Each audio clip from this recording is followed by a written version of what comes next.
Olá, tudo bem com você? Graça e paz. Hoje eu vou meditar no capítulo 10. Eu vou dar continuidade ao vídeo anterior, o qual eu falei sobre a escolha dos 12 apóstolos, quando Jesus dá instrução e também traz uma admoestação. Hoje eu vou continuar meditando no capítulo 10 a partir do versículo 24. A partir do 24, Jesus vai falar sobre os estímulos desta caminhada como apóstolo de Cristo. Depois vai falar das dificuldades e depois também Jesus fala das recompensas daqueles que deixaram tudo para seguir a Jesus e foram enviados por Jesus, ou seja, foram apóstolos de Cristo. E ele começa desta forma: o discípulo não está acima do seu mestre, nem o servo acima do seu senhor. Basta o discípulo ser como o seu mestre e ao servo como o seu senhor. Se chamaram Beelzebu ao dono da casa, quanto mais aos seus domésticos.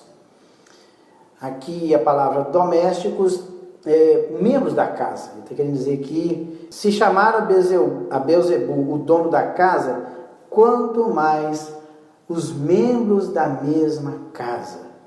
Portanto, não os temais, pois nada há encoberto que não venha a ser revelado, nem oculto que não venha a ser conhecido. O que vos digo às escuras, dizei-o à plena luz, e o que se vos diz ao ouvido, proclamai-o dos eirados. Não temais os que matam o corpo e não podem matar a alma.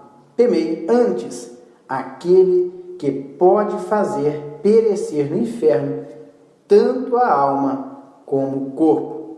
E ele continua: não se vendem 2 pardais por um asse, e nenhum deles cairá em terra sem o conhecimento de vosso Pai.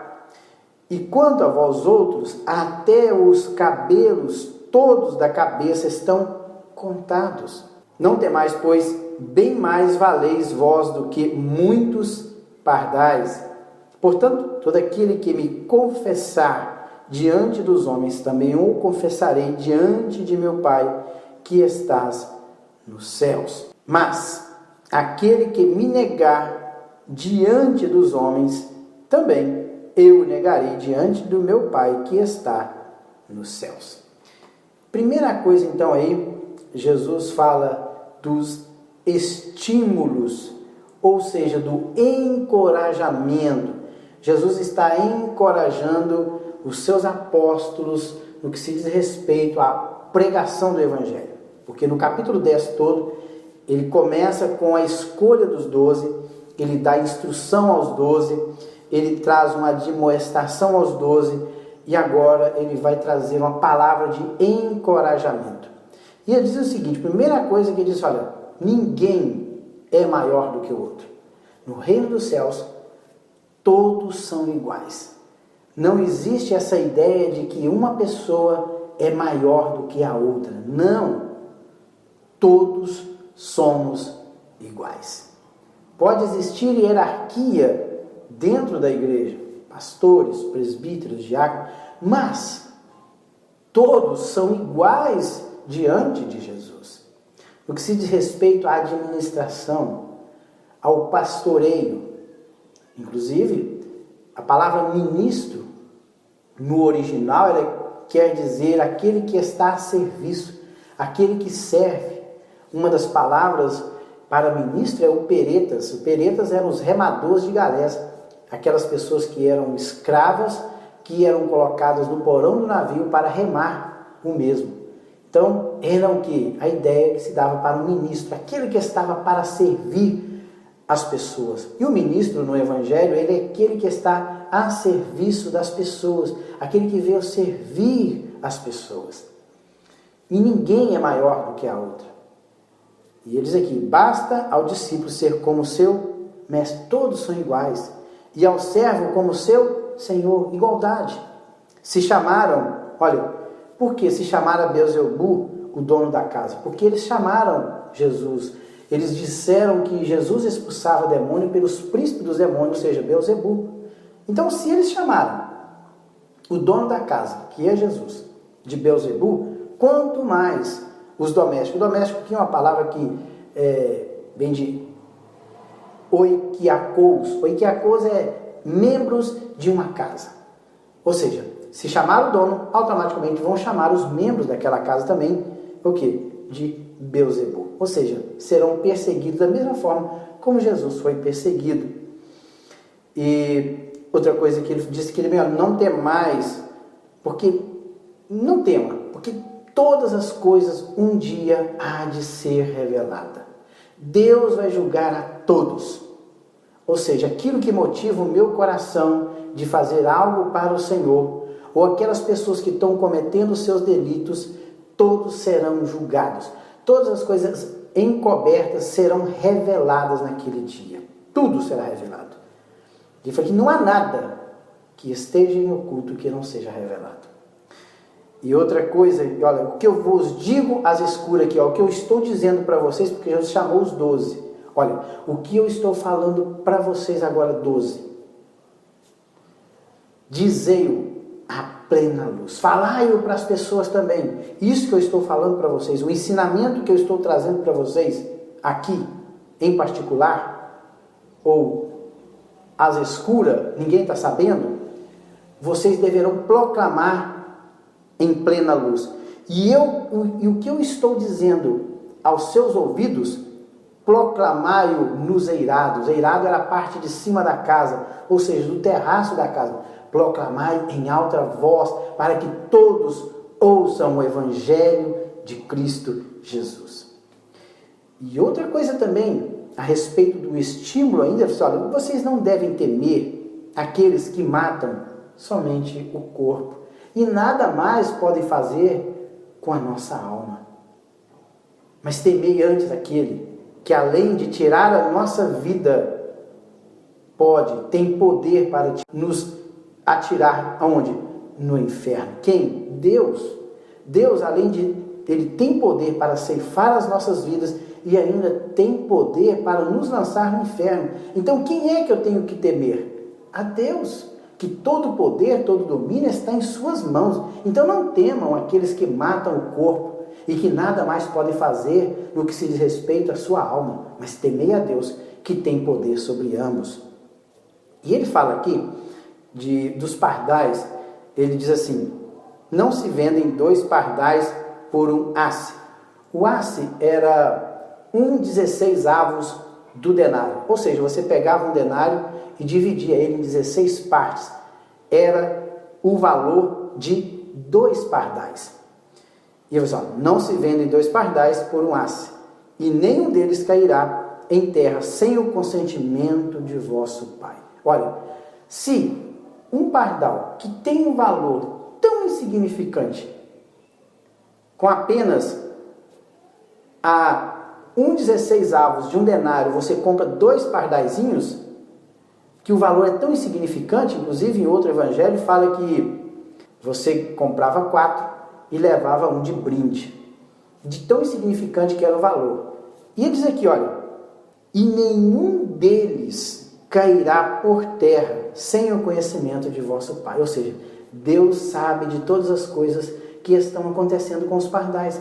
Se Deus cuida dos pardais que são tão insignificantes, quanto mais a vós outros. Está aqui. Até os cabelos da nossa cabeça já estão o quê? Contados. Deus cuida de nós. Não temais, pois, bem mais valei vós do que muitos pardais. Portanto, todo aquele que me confessar diante dos homens, também eu confessarei. Aqui, a palavra é dizer, a falar abertamente. Não temais em falar abertamente a respeito da pessoa de Jesus. Pois aquele que falar abertamente a respeito da minha pessoa, eu também o confessarei. Eu também falarei abertamente de você na frente do meu Pai. Mas aquele que não falar abertamente a respeito da minha pessoa diante dos homens, eu também deixarei de falar abertamente a respeito da sua pessoa diante do Pai que está nos céus. Agora ele vai falar sobre as dificuldades. Não penseis que eu vim trazer a paz à terra. Não vim trazer a paz, mas espada. Pois vim causar divisão entre o homem e seu pai, entre a filha e a sua mãe, e entre a nora e a sua sogra. Assim, os inimigos do homem serão os da sua própria casa. Quem ama seu pai ou a sua mãe mais do que a mim, não é digno de mim. Quem ama seu filho ou a sua filha mais do que a mim, não é digno de mim. E quem não tomar a sua cruz e venha após mim, não é digno de mim. Quem acha a sua vida, perdê-la-á. Quem, todavia, perde a vida por minha causa, achá-la-á. Aqui Jesus fala das dificuldades. Então veja bem que já falou, ele já deu instruções, ele admoestou, ele encorajou, e agora ele vai falar sobre as dificuldades. Ele falou assim, olha, vocês vão encontrar dificuldades na sua caminhada com Cristo. Pois, no que se diz respeito ao Evangelho de Cristo, eu não vim trazer paz. Eu vim trazer, ele diz aqui, eu vim trazer a espada. Espada fala de divisão. Eu vim trazer divisão. Vocês podem ver que, por que ele veio trazer divisão? Porque quando eu não conhecia Cristo, eu vivia nos meus delitos e pecados e eu estava do lado do mundo. Eu estava vivendo de acordo com aquilo que o mundo ditava para mim, ou de acordo com as regras deste mundo. Mas a partir do momento em que Jesus entra na minha vida, faz uma mudança, eu saio do mundo e passo a viver ao lado do Senhor. Passo a ter uma vida reta diante do Senhor. Então eu me torno inimigo do mundo. E me tornando inimigo do mundo, automaticamente eu entrarei em choque com os meus familiares. Porque ele está falando aqui das pessoas que vão seguir a Cristo e que alguns da sua família não farão parte desta caminhada. Então vai haver divisão, porque as pessoas não aceitarão a minha nova caminhada com Cristo. E automaticamente eles vão me abandonar. E quando eu for abandonado pelos meus parentes, pela minha família, e que isto não seja motivo da minha desistência, que isto não venha me desestimular nesta caminhada com Cristo. Por isso que ele falou aqui que o nosso primeiro inimigo a ser enfrentado na hora da nossa conversão, da nossa nova caminhada com Cristo, são quem? São os nossos próprios familiares. Porque é aqueles que nós temos ligação, é que nós compartilhamos o nosso dia a dia, a nossa intimidade. Eles conhecem os nossos passos. Vocês podem ver que na própria vida de Jesus, ele teve certa resistência com seus familiares e conhecidos. Uma certa época, quando Jesus esteve em Nazaré, ele não pôde realizar ali milagres, por causa que da incredulidade da sua parentela, dos seus conhecidos. Então, um profeta não é aceito na sua própria terra. Então, por isso que os maiores inimigos do homem, a partir do momento que ele começa a caminhar com Cristo, são os da sua própria família. Por isso que ele olha, pois vim causar divisão entre o homem e o seu pai, filha e sua mãe, nora e sua sogra. Assim, os inimigos do homem serão os da sua própria casa. E ele diz, olha, tem um detalhe. Quem ama seu pai ou sua mãe mais do que a mim, não é digno de mim. Quando isso acontecer, se você recuar e voltar atrás e deixar de me seguir, eu não terei prazer na sua atitude. Quem ama seu pai ou sua mãe mais do que a mim, não é digno de mim. Quem ama seu filho ou a sua filha mais do que a mim, não é digno de mim. E quem não toma a sua cruz e vem após mim, não é digno de mim. O que era a cruz no período de Cristo? No período de Cristo, a cruz era símbolo de morte. Quando alguém olhava para a cruz, ele poderia contemplar ali a morte. Porque os condenados, eles eram crucificados em uma cruz, eram mortos em uma cruz. Então, cruz era símbolo de morte. Então, Jesus está dizendo: aquele que não morrer para todas essas coisas, vida nova com Cristo, e me seguir, não é digno de mim. Eu tenho que abrir mão, eu tenho que morrer para todas essas coisas, em nova caminhada com Cristo.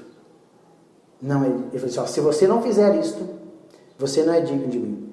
E no 39 ele diz: quem acha a sua vida, perdê-la. Ou seja, quem dar mais valor à sua vida, vai perdê-la. Mas, todavia, quem perder a sua vida por minha causa, este a encontrará. A verdadeira vida, que é a vida com Cristo. A partir do versículo 40, ele vai falar das recompensas.